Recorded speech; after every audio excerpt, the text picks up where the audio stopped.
Hi friends, welcome back to Anjali blog. ಹೇಗಿದ್ದೀರ ಎಲ್ಲರೂ? ಚೆನ್ನಾಗಿದ್ದೀರ ಅಂದ್ಕೊಂಡಿದ್ದೀನಿ. ನಾನು ಚೆನ್ನಾಗಿದ್ದೀನಿ ನೋಡಿ.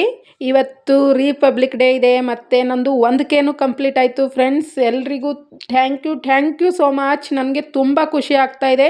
ಇವತ್ತು ನನಗೆ 1K ಕಂಪ್ಲೀಟ್ ಆಗಿದೆ ಅಂದರೆ ನನಗೆ ನಂಬೋಕ್ಕಾಗ್ತಾ ಇಲ್ಲ, ಅಷ್ಟು ಖುಷಿಯಾಗಿದೆ. ಥ್ಯಾಂಕ್ ಯು ಯಾರೆಲ್ಲ ನನಗೆ ಸಪೋರ್ಟ್ ಮಾಡಿದ್ದೀರೋ ಎಲ್ರಿಗೂ ಥ್ಯಾಂಕ್ ಯು ಸೋ ಮಚ್. ಇವತ್ತು ನಾನು ಬಾಲುಷ ಮಾಡ್ಕೋತಾ ಇದ್ದೀನಿ ನೋಡಿ. ಬನ್ನಿ ಹೇಗೆ ಮಾಡೋದು ಎಂದು ಹೇಳ್ತೀನಿ ಫ್ರೆಂಡ್ಸ್. ನಾನು ಅರ್ಧ kg ಮೈದಾ ಹಿಟ್ಟು ತೊಗೊಂಡಿದ್ದೀನಿ ನೋಡಿ ಫ್ರೆಂಡ್ಸ್. ಅದಕ್ಕೆ 1 ಸ್ಪೂನ್ ಬೇಕಿಂಗ್ ಪೌಡರ್ ಹಾಕಿದ್ದೀನಿ. ಸ್ವಲ್ಪ ಒಂದು ಚುಟ್ಕೆ ಅಷ್ಟು ಉಪ್ಪು ಹಾಕೋಬೇಕು. ಅರ್ಧ kg ಮೈದಾ ಹಿಟ್ಟಿಗೆ ನಾನು ಫ್ರೆಂಡ್ಸ್ 100 ml ತುಪ್ಪ ತೊಗೊಂಡಿದ್ದೀನಿ ನೋಡಿ. ಇವಾಗ ಸ್ವಲ್ಪ ಹಿಟ್ಟಿನಲ್ಲಿ ಹಾಕ್ಕೊಂಡು ಕಲಿಸ್ಕೋತೀನಿ ನೋಡಿ.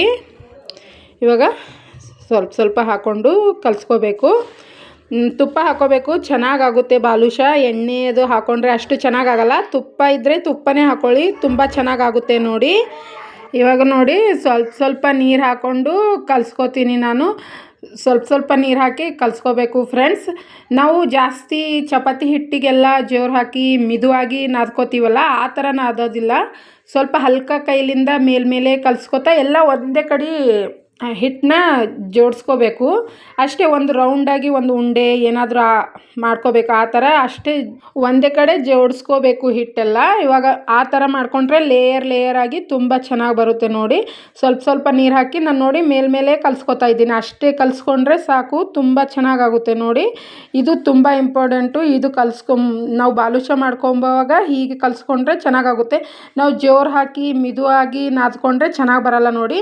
ಇವಾಗ ನೋಡಿ ಇಷ್ಟು ಕಲಿಸ್ಕೊಂಡು ಇಟ್ಕೊಂಡಿದ್ದೀನಿ. ಇದು ಒಂದು 15 ನಿಮಿಷ ರೆಸ್ಟ್ ಮಾಡಲು ಇಡ್ತೀನಿ ನೋಡಿ ಫ್ರೆಂಡ್ಸ್. ಇವಾಗ ಒಂದು ಪ್ಲೇಟ್ ಮುಚ್ಕೊಂಡು 15 ನಿಮಿಷ ಇಡೋಣ. ಈ ಕಡೆ ಬನ್ನಿ, ನಾನು ಪಾಕ ಮಾಡ್ಕೊಳ್ಳೋಕ್ಕೆ ಒಂದು ಕಡಾಯಿ ತೊಗೊಂಡಿದ್ದೀನಿ. ಅದಕ್ಕೆ ಅರ್ಧ kg ಹಿಟ್ಟಿಗೆ ಅರ್ಧ kg ಸಕ್ಕರೆ ಹಾಕೋತಾ ಇದ್ದೀನಿ. 2 ಬಟ್ಟಲ್ ಸಕ್ಕರೆ ಹಾಕ್ಕೊಂಡಿದ್ದೀನಲ್ಲ, ಅದಕ್ಕೆ ಅರ್ಧ ಹಾಕ್ಕೋಬೇಕು. ಅದ್ರದ್ದು ಅರ್ಧ ನೀರು ಹಾಕ್ಕೋಬೇಕು. ಅಂದರೆ ಒಂದು ಬಟ್ಟಲ್ ನೀರು ಹಾಕ್ಕೊಂಡಿದ್ದೀನಿ. ಸಕ್ಕರೆ ಎಲ್ಲ ಕರಗಿದ ಮೇಲೆ ನೋಡಿ, ಇವಾಗ ನಿಮ್ಮ ಹತ್ರ ಫುಡ್ ಕಲರ್ ಇದ್ದರೆ ಫುಡ್ ಕಲರ್ ಹಾಕ್ಕೊಳ್ಳಿ, ಇಲ್ಲ ಅಂದರೆ ಕೇಸರಿ ಇದ್ದರೆ ಕೇಸರಿ ಹಾಕ್ಕೊಳ್ಳಿ. ನಾನು ಫುಡ್ ಕಲರ್ ಹಾಕ್ಕೊಂಡಿದ್ದೀನಿ ನೋಡಿ. ಫುಡ್ ಕಲರ್ ಹಾಕ್ಕೊಂಡು ಮತ್ತು ಸ್ವಲ್ಪ ಇಲೈಚಿ ಹಾಕ್ಕೊಂಡಿದ್ದೀನಿ. ಅದ್ರ ಸಪ್ಪಿನೂ ಒಳಗಡೆನೇ ಹಾಕಿದ್ದೀನಿ ನೋಡಿ. ಇವಾಗ ಪಾಕ ರೆಡಿಯಾಗಿದೆ. ನಾನು ಪಾಕ ಎಷ್ಟು ಹಾಕ್ಬೇಕಂತ ಹೇಳ್ತೀನಿ ನೋಡಿ ಫ್ರೆಂಡ್ಸ್. ಕೈಗೆ ಅಂಟಬೇಕು, ಒಂದು ಎಳೆ ಪಾಕ ಬರಬೇಕು ನೋಡಿ. ಒಂದು ಎಳೆ ಬರಬೇಕು, ಇಲ್ಲಾಂದರೆ ನಾನು ಇಲ್ಲಿ ತೋರಿಸ್ತಾ ಇದ್ದೀನಿ ನೋಡಿ. ಚಮಚ ಕೈ ಆಡಿಸಿ ನೋಡಿ, ಈ ಥರ ಸ್ಲೋ ಆಗಿ ಬೀಳ್ತಾ ಇದೆ ನೋಡಿ. ಇಷ್ಟು ಪಾಕ ಆಗಬೇಕು ನೋಡಿ. ನಿಮಗೆ ಗೊತ್ತಾಗುತ್ತೆ ಅನ್ಕೋತೀನಿ. ಇಷ್ಟು ಸ್ಲೋ ಆಗಿ ಪಾಕ ಬೀಳ್ತಾ ಇದೆ. ಇಷ್ಟಾದರೆ ಸಾಕು, ಪರ್ಫೆಕ್ಟಾಗಿ ಆಗಿದೆ ಅಂತ. ಇವಾಗ ಗ್ಯಾಸ್ ಆಫ್ ಮಾಡಿ ಇಟ್ಕೊಂಡಿದ್ದೀನಿ. ಒಂದು ಸೈಡಲ್ಲಿ ಇಟ್ಕೋಬೇಕು. ಒಂದು ಪ್ಲೇಟ್ ಮುಚ್ಕೊಂಡು ಇಟ್ಕೊಳ್ಳಿ. ಪಾಕ ಗರಮ್ ಇರಬೇಕು ಫ್ರೆಂಡ್ಸ್. ಇವಾಗ ನೋಡಿ 15 ನಿಮಿಷ ಆಗಿದೆ. ನಾನು ಹಿಟ್ಟು ತಗೊಂಡಿದ್ದೀನಿ. ಎಷ್ಟು ಚೆನ್ನಾಗಿ ಲೇಯರ್ ಆಗಿದೆ ನೋಡಿ. ಇವಾಗ ಬನ್ನಿ ಬಾಲುಷ ಮಾಡ್ಕೊಳ್ಳೋದು ಹೇಗೆ ಅಂತ ಹೇಳ್ತೀನಿ. ಸ್ವಲ್ಪ ಹಿಟ್ಟು ತೊಗೊಂಡು ರೌಂಡ್ ಮಾಡ್ಕೋತಾ ಇದ್ದೀನಿ. ತುಂಬ ಜೋರು ಹಾಕಿ ಮಾಡ್ಕೋಬಾರ್ದು. ಮೇಲ್ಮೇಲೆ ನೋಡಿ, ಕೈ ಮೇಲೆ ಅಷ್ಟೇ, ಸುಮ್ಮನೆ ಸ್ವಲ್ಪ ಇದು ಮಾಡ್ಕೋತಾ ಇದ್ದೀನಿ. ಅಷ್ಟು ಮಾಡಿಕೊಂಡ್ರೆ ಸಾಕು ನೋಡಿ. ಇಷ್ಟು ಮಾಡಿಕೊಂಡು ನಾನು ಚಪಾತಿ ಮಾಡೋ ಲಟ್ಟಣಿಗೆ ಇರುತ್ತಲ್ಲ, ಅದರಿಂದ ಹೋಲ್ ಹಾಕೋತಾ ಇದ್ದೀನಿ ನೋಡಿ. ನೀವು ಆದರೆ ಕೈಲಿಂದನೂ ಹಾಕೋಬೋದು, ಆದರೆ ಕೈಲಿಂದ ಅಷ್ಟು ಚೆನ್ನಾಗಿ ಬರಲ್ಲ. ಈ ಥರ ಕಟ್ಗೆ ಇಲ್ಲ ಅಂದರೆ ಚಪಾತಿ ಮಾಡೋ ಲಟ್ಟಣಿಗೆ ಇದ್ದರೆ ಹಾಕೊಳ್ಳಿ, ಚೆನ್ನಾಗಾಗುತ್ತೆ. ಪೂರ್ತಿ ಮೇಲಿಂದ ಕೆಳಗಡೆ ತನಕ ಹೋಲ್ ಚೆನ್ನಾಗಿ ಬರುತ್ತೆ ನೋಡಿ. ಇವಾಗ ನೋಡಿ ಮತ್ತೆ 2 ಮಾಡಿಕೊಂಡು ತೋರಿಸ್ತಾ ಇದ್ದೀನಿ. ಈ ಥರ ಮಾಡ್ಕೊಳ್ಳಿ, ಚೆನ್ನಾಗಾಗುತ್ತೆ ನೋಡಿ. ಇವಾಗ ಎಲ್ಲ ಮಾಡಿಕೊಂಡು ತೋರಿಸ್ತೀನಿ ಫ್ರೆಂಡ್ಸ್. ಇವಾಗ ನೋಡಿ, ಈ ಕಡೆ ನಾನು ಎಣ್ಣೆ ಕಾಯಲಿಟ್ಟಿದ್ದೆ. ಎಣ್ಣೆನೂ ಎಷ್ಟು ಕಾಯಬೇಕಂತ ಹೇಳ್ತೀನಿ. ಜಾಸ್ತಿ ಕಾಯಬಾರ್ದು, ಲೋ ಫ್ಲೇಮಲ್ಲಿ ಇಟ್ಟಿದ್ದೀನಿ ನಾನು ನೋಡಿ. ಸ್ವಲ್ಪ ಹಿಟ್ಟು ಹಾಕಿ ನೋಡಿದ್ದೆ, ಅದು ಇನ್ನೂ ಮೇಲ್ಗಡೆ ಬಂದಿಲ್ಲ. ಸ್ವಲ್ಪ ಗುಳ್ಳೆ ಬರ್ತಾ ಇದ್ದಾವೆ ನೋಡಿ. ಇಷ್ಟು ಎಣ್ಣೆ ಕಾಯಿದ್ರೆ ಸಾಕು. ತುಂಬ ಜಾಸ್ತಿ ಕಾಯಬಾರ್ದು. ಕಾಯಿದ್ರೆ ಮೇಲ್ಗಡೆ ಕಲರ್ ಬರುತ್ತೆ, ಆದರೆ ಒಳಗಡೆ ಬೇಯೋಲ್ಲ. ಅದಕ್ಕೆ ಈ ಥರ ನೋಡಿ. ಇವಾಗ ನಾನು ತೋರಿಸ್ತಾ ಇದ್ದೀನಿ. ಇಲ್ಲಿ ಎಲ್ಲೂ ಸ್ಕಿಪ್ ಮಾಡಿಲ್ಲ, ನಾನು ಪೂರ್ತಿ ವಿಡಿಯೋ ತೋರಿಸ್ತಾ ಇದ್ದೀನಿ ನೋಡಿ. ನಾನು ಕರಗಿಸ್ಕೊಳ್ಳೋದು ಇವಾಗ ನೋಡಿ, ಮೇಲ್ಗಡೆ ಗುಳ್ಳೆ ಬರ್ತಾ ಇದ್ದಾವೆ ನೋಡಿ. ಇಷ್ಟೇ ಲೋ ಫ್ಲೇಮಲ್ಲಿ ಕರಗಿಸ್ಕೋಬೇಕು ನೋಡಿ. ಇವಾಗ ಸ್ವಲ್ಪ ಮೇಲ್ಗಡೆ ಬರುತ್ತೆ. ಇವಾಗ ನೋಡಿ, ನಾನು ಮಾಡ್ಕೊಂಡಿರೋ ಚಿಕ್ಕ ಸೈಜು ಇವಾಗ ಎಷ್ಟು ದಪ್ಪ ಆಗಿದೆ ನೋಡಿ. ದಪ್ಪ ಆಗಿದ್ದಾವೆ ನೋಡಿ, ಉಬ್ಬಿ ಇವಾಗ ಮೇಲ್ಗಡೆ ಬರುತ್ತೆ ನೋಡಿ ಫ್ರೆಂಡ್ಸ್. ಇಷ್ಟು ಲೋ ಫ್ಲೇಮಲ್ಲಿಟ್ಟು ಚೆನ್ನಾಗಿ ಕರಗಿಸ್ಕೋಬೇಕು ನೋಡಿ. ಇವಾಗ ಮೇಲ್ಗಡೆ ಎಲ್ಲ ತಳ ಬಿಟ್ಟು ಮೇಲ್ಗಡೆ ಬರ್ತಾ ಇದ್ದಾವೆ ನೋಡಿ. ಈ ಥರ ಮಾಡ್ಕೋಬೇಕು.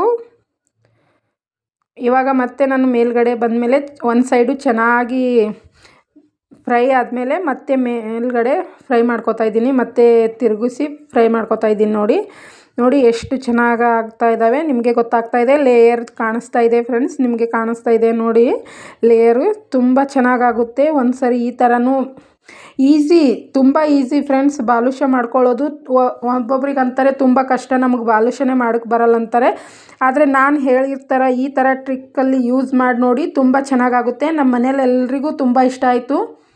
ಅಂಗಡಿಯಿಂದ ತರೋದಕ್ಕಿಂತ ಈ ಥರ ಮನೆಯಲ್ಲೇ ಮಾಡ್ಕೊಂಡು ನೋಡಿ, ತುಂಬ ಚೆನ್ನಾಗಾಗುತ್ತೆ. ಇವಾಗ ನೋಡಿ 5 ನಿಮಿಷ ಆಯಿತು. ಇವಾಗ ಬಾದುಷಾ ಕಲರ್ ಚೇಂಜ್ ಆಗಿದೆ. ಇಷ್ಟು ಕಲರ್ ಚೇಂಜ್ ಆದರೆ ಸಾಕು. ಇವಾಗ ನಾನು ತೆಕ್ಕೋತಾ ಇದ್ದೀನಿ ನೋಡಿ. ತಕ್ಕೊಂಡು ಒಂದು ತಾಟಲ್ಲಿ ಹಾಕ್ಕೊಂಡು ಇಡೋದು. ಮತ್ತು ನಾನು ಸ್ವಲ್ಪ ಗ್ಯಾಸ್ ಆಫ್ ಮಾಡಿ ಮತ್ತೆ ಸ್ವಲ್ಪ ತಣ್ಣಗಾದ್ಮೇಲೆ, ಎಣ್ಣೆ ತಣ್ಣಗಾದ್ಮೇಲೆ ಮತ್ತೆ ಉಳ್ಕಿರೋದೆಲ್ಲ ಬಾದುಷಾ ಹಾಕಿ ಮತ್ತೆ ಫ್ರೈ ಮಾಡ್ಕೋಬೇಕು. ಹಾಗೆ ಬಾದುಷಾ ತೆಗೆದ್ಮೇಲೆ ಹಾಗೆ ಹಾಕೋಬೇಡಿ. ಸ್ವಲ್ಪ ಎಣ್ಣೆ ತಣ್ಣಗಾದ್ಮೇಲೆ ಮತ್ತೆ ಉಳ್ಕಿರೋದು ಹಾಕ್ಕೊಂಡು ಫ್ರೈ ಮಾಡ್ಕೊಳ್ಳಿ.